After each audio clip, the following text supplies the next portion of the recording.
Hello everyone, మేము బద్రీనాథ్ టెంపుల్కి వెళ్ళాము. ఎట్లున్నారు మీరు? సో హైదరాబాద్ మేడ్చల్లో కొత్తగా బద్రీనాథ్ టెంపుల్ కట్టించారు. 1 year అయిందంట. ఉత్తరాఖండ్లో బద్రీనాథ్ టెంపుల్ ఉంది కదా, అదైతే 6 months ఓపెన్ ఉంటుంది. మిగతా మంచులో చలికాలంలో 6 months క్లోజ్ ఉంటుంది అంటారు. ఇక్కడైతే త్రూఅవుట్ ద ఇయర్ ఓపెన్ ఉంటుంది. సో దాని ఎగ్జాక్ట్ రెప్లికా ఇక్కడ హైదరాబాద్ మేడ్చల్లో కట్టించారు.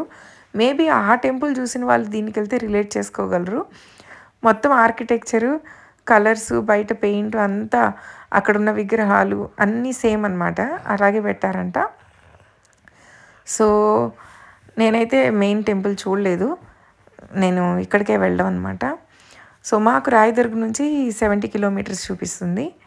ఓఆర్ఆర్ మీద నుంచి వెళ్ళేసాం. ఇలాగా ఫుల్ ఎంటీ స్పేస్ అనమాట, చుట్టూ పొలాలు, మధ్యలో ఎంటీ స్పేస్లో కట్టించారు.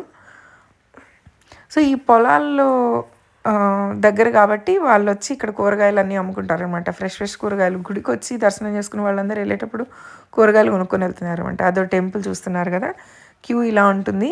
వీక్ డేస్లో కొంచెం రద్దీ తక్కువ అనుకుంటా, వీకెండ్స్లో కొంచెం రద్దీ ఎక్కువ ఉంటుంది. కానీ ఇంకా ఈ టెంపుల్ ఇక్కడ ఉంది అని తెలిసిన వాళ్ళు చాలా తక్కువ మంది. సో మేబీ ఫుల్గా కన్స్ట్రక్షన్ కంప్లీట్ అయితే, ఇది బాగా డెవలప్ అయితే అప్పుడు ఎక్కువ మంది రావచ్చేమో. ఈ పక్కన కూడా ఏదో రూమ్స్ ఇంకా కన్స్ట్రక్షన్ జరుగుతుంది. మెయిన్ టెంపుల్ అయితే కన్స్ట్రక్షన్ అయిపోయింది. సో నేను, మా వదిన, మా అత్తయ్య, మా అబ్బాయి ఇలా వెళ్తున్నాం అనమాట. మాకు దర్శనం ఆల్రెడీ జరిగి మళ్ళీ మేము కిందకు వచ్చి మళ్ళీ రెండోసారి 1:30 2 o'clock అలాగా ఫ్రీగా ఉంటే మళ్ళీ దర్శనానికి వెళ్ళాము. మీరు యాక్చువల్గా గూగుల్లో చూస్తే మాత్రం మార్నింగ్ 8 నుంచి 1 PM వరకు, మళ్ళీ 3 నుంచి 7 PM వరకు అని ఉంది. కానీ జనాలు ఉంటే మాత్రం ఆ 1 to 3 కూడా క్లోజ్ చేయరట. మరి రోజు అలాగే జరుగుద్దా తెలీదు. సో దర్శనం చేసుకొని మేము బయటకు వచ్చేసాం అనమాట. అక్కడ కొన్ని ఫొటోస్ తీసుకున్నాం. సో ఇక్కడ లక్ష్మీదేవి వాళ్ళు ఉంటారు. ఇలాగా పైన టెంపుల్ బయట నుంచి ఇలా ఉంటుందన్నమాట.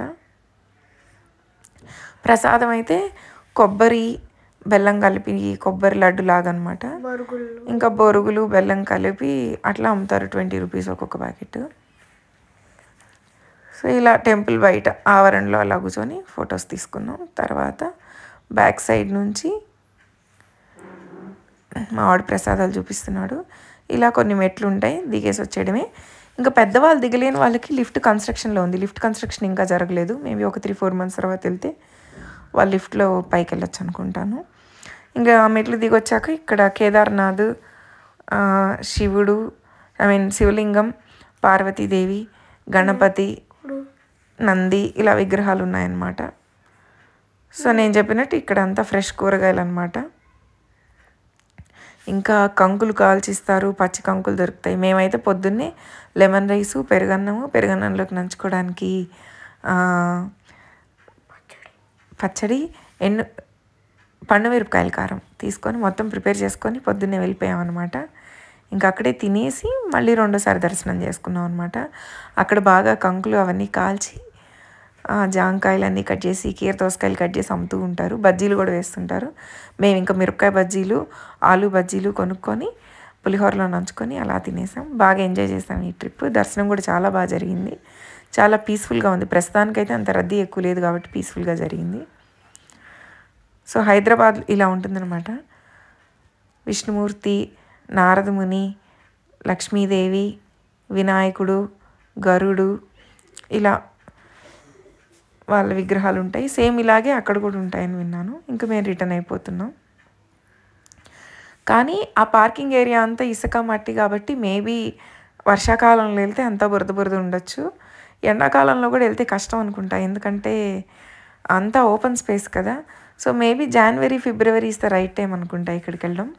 అండ్ దూరంగా టెంపుల్కి దూరంగా పెద్ద పెద్ద చెట్లు ఉన్నాయన్నమాట. అక్కడికి వెళ్ళి కూర్చొని భోజనాలు తెచ్చుకునే వాళ్ళు అక్కడ కూడా కూర్చొని తింటున్నారు. కొందరు కార్లలో కూర్చొని తింటున్నారు అలాగా. సో మావాడు కూడా ఇంకా కంకి తింటున్నాడు.